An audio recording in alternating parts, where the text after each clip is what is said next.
कुर्ची तालुक्यातील कडा येथील महिलांनी सार्वजनिक हळदी कुंकू कार्यक्रमातून विविध सामाजिक संदेश देत एका अनोख्या पद्धतीने संक्रांत साजरी केली।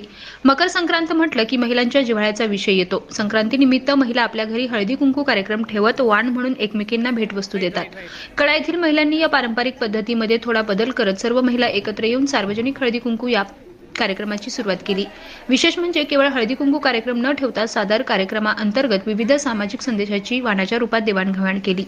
यावेळी सौ सरपंच लताबाई भीमराव पाटील, राजश्रीताई बाळासाहेब कर्डिले, माजी सरपंच दीपाताई अनिल ढोबळे, मोहिनीताई संजय ढोबळे, वैशालीताई अंबादास सोनटक्केसह असंख्य महिला उपस्थित होत्या।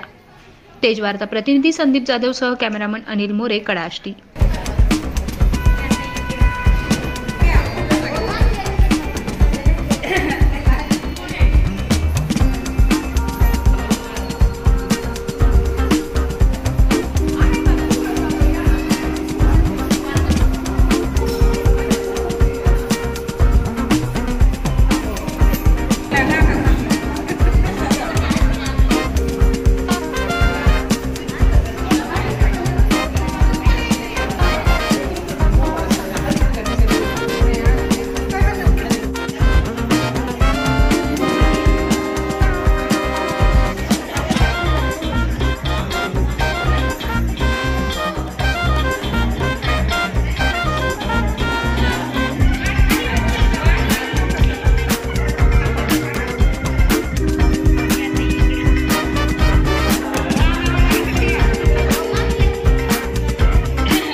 काय सांगणार आज कार्यक्रम या ठिकाणी हळदी कुंकवाचा कार्यक्रम आयोजित केला आणि चांगल्या पद्धतीने पार पाडला, काय सांगणार?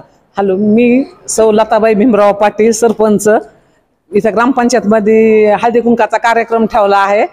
फार छान झाला आहे। सर्व महिला आल्या आहेत हळदी कुंकाला।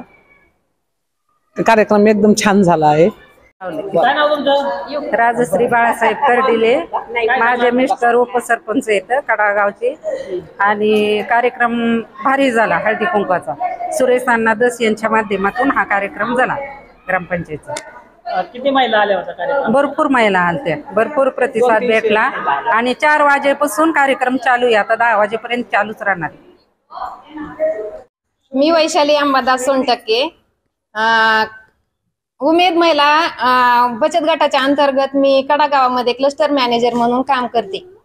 तर कडा गावच्या विद्यमान सरपंच सौलताताई भीमराव ढोबळे पाटील यांनी जो मकर संक्रांतीच्या निमित्त जो कार्यक्रम हळदी कुंकवाचा जो कार्यक्रम ठेवला आहे, त्या कार्यक्रमासाठी कडा गावातील भरपूर महिलांनी खूप छान प्रतिसाद दिलेला आहे।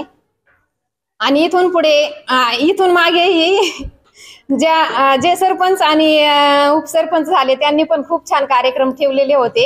आणि इथून पुढे सौलताताई यांनी असेच कार्यक्रम व्यवस्थित ठेवावेत, म्हणजे सर्व महिला एकत्र येऊन त्यांच्या विचारांची देवाणघेवाण होऊन कडा गावामध्ये जो काही विकास करायचा आहे त्यासाठी जी काही आयडिया येते ती या महिलांच्या एकत्रितपणामुळे येते। आणि इथून पुढे त्यांनी असेच कार्यक्रमाचे नियोजन करून कडा गावाचा विकास करावा, त्याबद्दल मी त्यांना सदिच्छा व्यक्त करते।